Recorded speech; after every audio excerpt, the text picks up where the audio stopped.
Le mot compléter est un mot très important. Dans la vie, il faut compléter. Les choses ne sont jamais données dans leur intégralité, dans leur perfection, et notamment dans le domaine du langage. Croire que ce qu'on dit est parfait et complet, c'est un leurre. Mais justement, la question de savoir jusqu'où on pourrait pousser cette problématique de la complétude et de l'incomplétude, forcément. Pourquoi ne laisserait-on pas davantage l'autre compléter nos propos, les prolonger, les faire aboutir?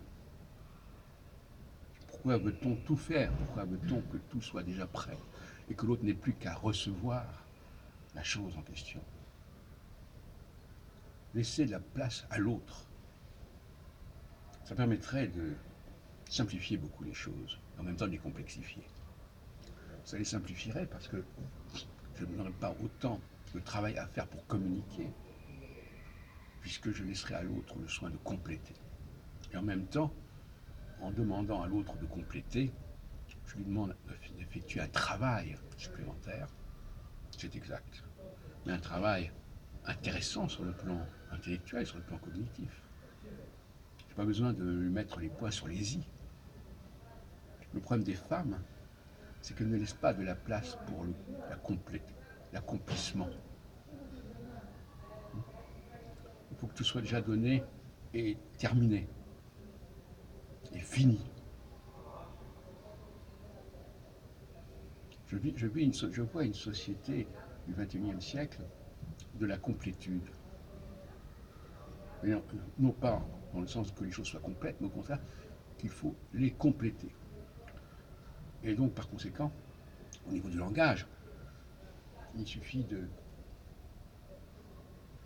donner quelques mots, finalement, pour que l'autre comprenne de quoi on parle. Quelques signes. Pas besoin de faire des choses extrêmement élaborées. Et même plus, je dirais que l'autre n'a pas besoin non plus de traduire oralement ce qu'il a compris. Il a simplement besoin de réagir, de ressentir. L'autre jour, je disais que les traducteurs sont des gens qui, finalement, comme on dit d'ailleurs, traducteurs, ce sont des traîtres. Traduttore, traditore. Traducteurs, ils nous disent, mais non, mais vous ne pouvez pas comprendre ce que dit l'autre. Il faut que je vous aide à comprendre.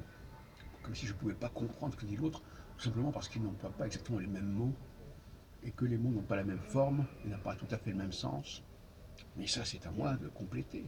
C'est à moi de traduire, c'est pas de me faire traduire par quelqu'un. De la même façon que les professeurs de lettres, de langue vivante, nous expliquent, n'est-ce pas, que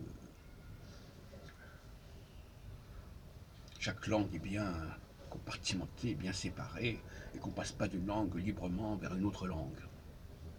Et je crois que c'est une erreur. Il y a des passages entre les langues qui sont évidents. Entre l'italien et l'espagnol, entre l'espagnol et le français, entre le français et l'anglais, etc. Tout ça sont des passages qui sont très faciles à faire. Et l'éducation consisterait justement à favoriser, à encourager ce phénomène de compléter.